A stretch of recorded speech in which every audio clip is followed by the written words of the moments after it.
Alright, what's up guys? Today I'm gonna be playing the Korean Pyke build. So of course, we're gonna start Sickle. Cause it'll actually get you more gold in the long run. You wanna do like a pretty big exploit to hit that hook. Just know the hitbox. And see, from that I got 60 gold. Which is more than a siege minion. Right, so it's a lot of gold early.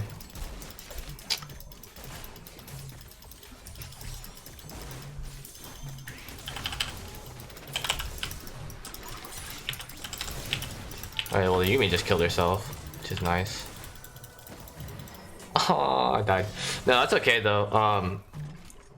Because if you, so like right there, because I had Sickle, right? So you know, notice how like, if I die right, I can't get the siege. Oh.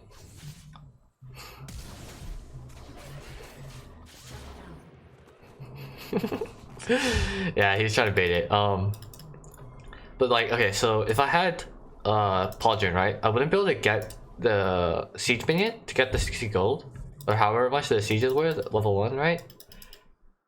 But because I have Sickle, I got the gold guaranteed, right? So right here, I kind of trolled because I didn't expect my AC to die. But let's say like I go mid, right?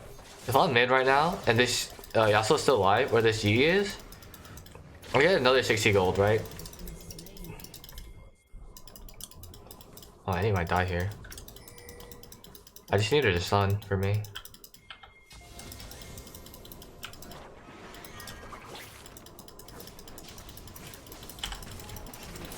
So see, notice I got another 60 gold from doing 3 autos.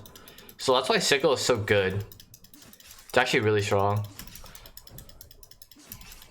And then you're not always gonna be able to push in wave, right?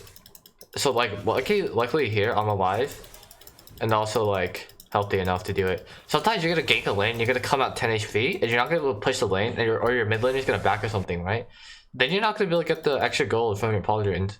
So if you're gonna roam, play aggressive in lane, it's all really strong to take Sickle. So if you notice, I take Sickle almost every game. Cause you gotta, the trick is you gotta make it consistent. So I'd recommend practicing it. Practice playing aggressive and knowing your limits in lane. So right here I have red buff and blue buff, which makes you pretty strong. Okay, we got his flash. Alright, that's really good. So the other trick too I have is always timing flashes. So whenever someone flashes, you should ping it. Or at least like keep track in your mind. So I know it's 9:20 now. I know this bush is warded, but I can create a lot of pressure just by staying in this bush. You should be dead.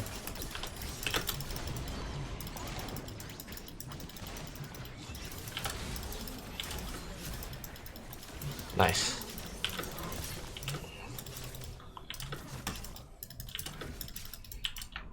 Yeah, that was well done. Good thing we had a hacker in there, but I don't think we needed him. We would have been fine without him. Right here, I don't entirely want to help my jungler, because he can, yeah. So both me and my duo know that we can solo it, so. I'd rather get the plate here, right? Yeah, like, he's like full HP, so. He'll be fine. I'm gonna go help him just a little bit.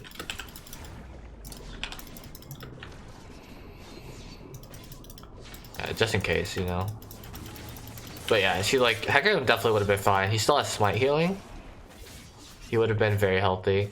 And the other thing too is that me and my Kaisa can't offer too much for him.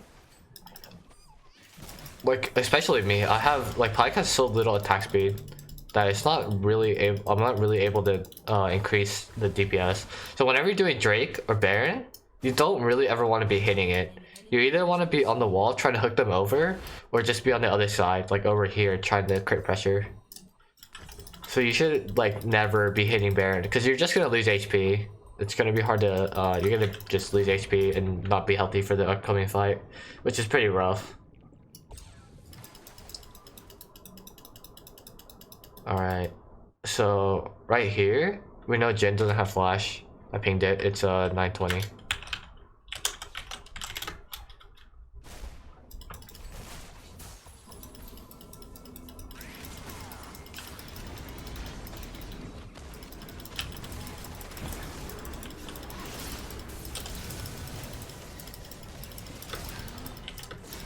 So that's kind of a rare case. That I missed my E. But the other thing is risk analysis. Whenever you take a fight, you should realize how much of a risk there is if you miss your abilities. Because Pyke is a very punishable champion that makes it really bad if you miss your abilities. But if you can analyze the risk, like right there, there's no way they kill us because we have Hecarim here too. So if I miss my E, it's not the end of the world. But of course, ideally, you want to be able to hit every single skill shot. That was just me not paying attention enough, which is my bad. But it's all good. It's all good. We're chilling.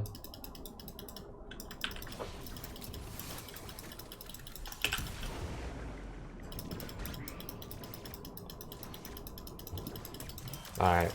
Yeah, you always want to pressure with your W because when they see it, they have to react to it or else they will be in danger. It's also a little bit of conditioning. Cause you wanna get them to be scared or be overconfident. Either one. And again, like looking for these sickle stacks, right? Hitting a hook there earned me 20 gold. So I wanna get those sickle stacks.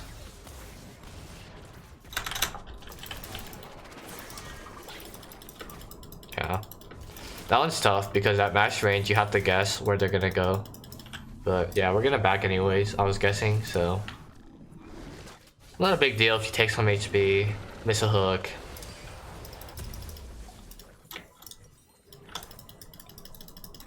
But yeah, a lot about Sickle is just playing super aggressive. So another cool trick that I have, Nimbus Cloak Celerity is a really cool trick because you can get bonus boost both from your mobility boots and then also from flashing and igniting.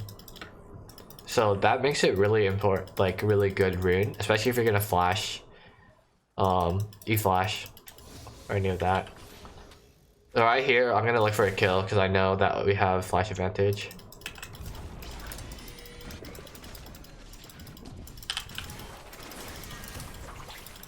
Alright, that's my bad.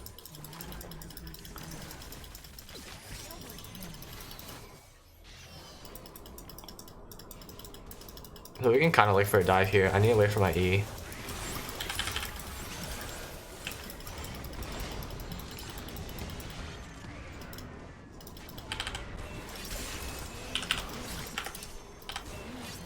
Oh, I died to minion. That's unlucky.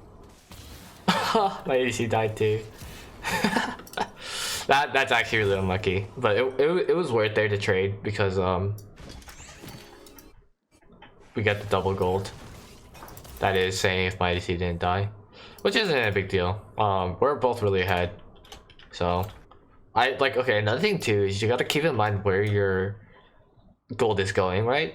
So if I die to Yuumi, it doesn't really matter. I'm just resetting my shutdown because Pyke has a tendency to get really high shutdown because it's ult and execute, right?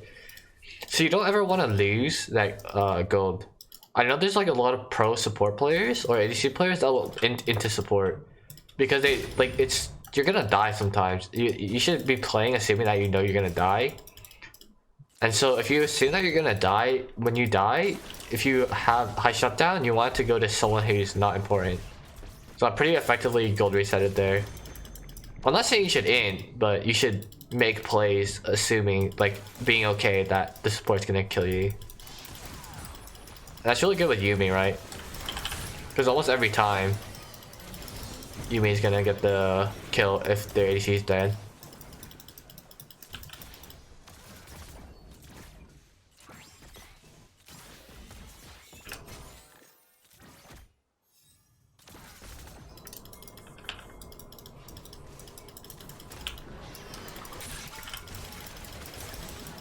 Nice.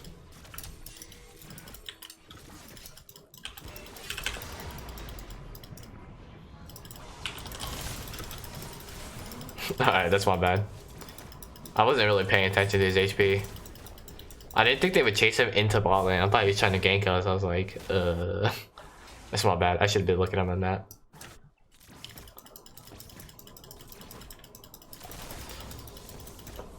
Alright. We could look to dive here, but I don't think it's worth it. So I think we're just gonna back.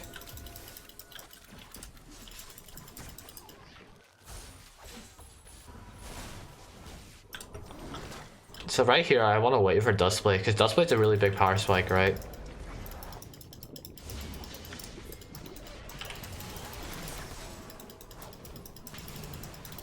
Oh, this is not good news. Yeah, I mean, I was hoping my Hecarim wouldn't get one shot, but yeah, it's my bad. I should have walked earlier. I thought he'd be fine until I saw Yi. But it's all good. So, duskblade is a really big power spike. Because obviously, like, it's a mythic. The reason why the Koreans are going duskblade over prowlers is because of consistency, right?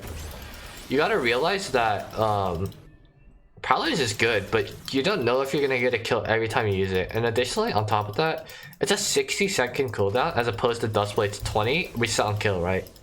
So duskblade's cooldown is a lot lower, which makes it a lot more consistent.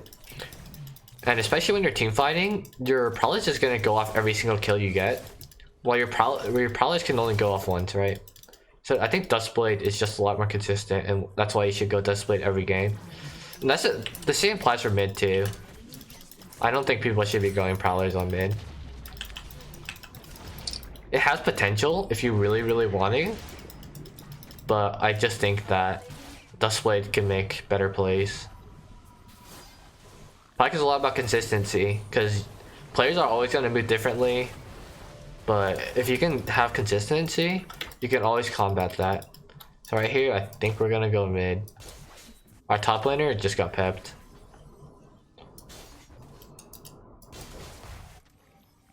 Yeah. Our tower is getting milked. This G is getting kind of big, which is kind of scary, but he didn't go duskblade. So I guess it's not the worst. We don't have a lot of tanks too, so felt like he kind of troll built.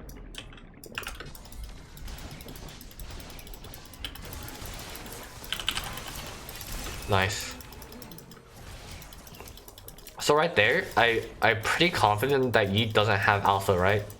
Because Yi is gonna walk up to Kdrama, and he's gonna alpha strike it, so he won't have that ability to dodge my ulti or my E, right?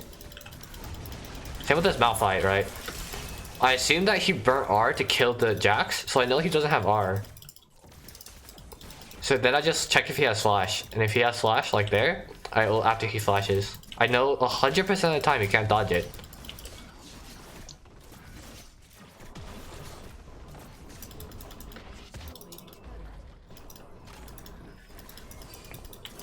Alright, we're just gonna eat the wave here. Try to get some towers. The tower of power. So I know you can't do anything here. I can't really go for him because he's really far away. Yeah, he's fast. It's okay. Gonna drop some wards down before backing. It's a good habit to get into.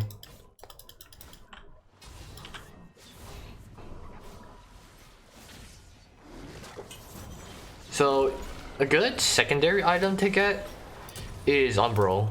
People underestimate the power of Umbral because it's like people think it's like a really good support item and like because of the word, the passive, right?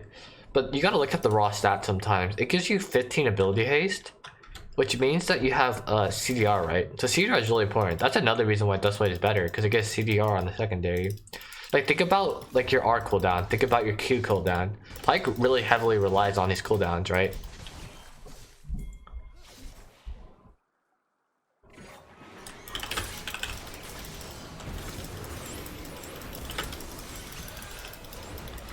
I might be dead here. Oh, fine. Yeah, so duskblade healing after that first E kill allows me to live. That's why duskblade's so strong, and I'm already like full HP again, which is really nice. So yeah, there's obviously a lot of good reasons why I like duskblade, why I go at every game.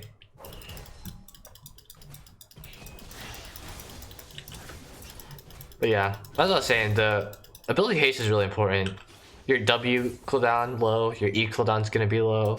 All these crucial abilities are gonna have lower cooldown because you went duskblade over prowlers. Like, of course, lethality is good, but I think people overestimate how good lethality is on Pyke. Oh, unlucky. Man, this Yi hurts, dude.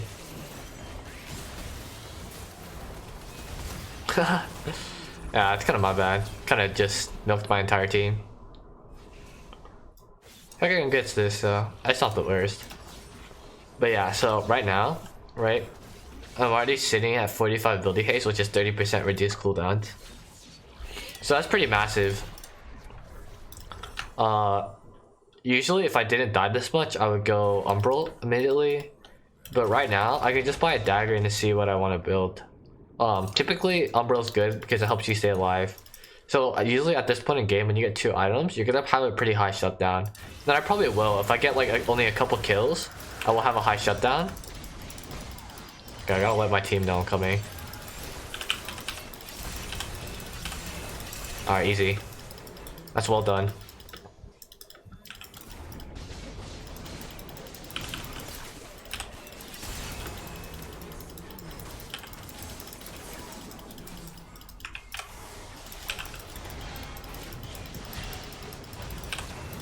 Alright, good. That's pretty clean. So yeah, right there, right?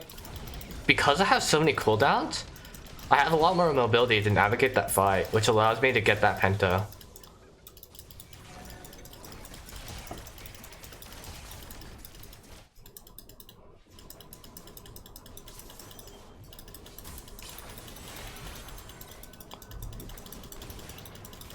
Alright. I don't really know what we're doing here. I think we can get it. We just need to be able to have the confidence to walk out. I'm scared of Yi. But this Yi's gonna kill me 100%. Oh, unless he ends. So also the duskblade change where they made it so that you don't have to be in stealth actually feels like a nerf, but it's actually a buff because you can you don't have to be in stealth to use it, so sometimes you can just walk up and auto it. So yeah, that was a pretty clean game. But that's the power of the Korean Pyke build. It's pretty broken. Alright, GG's.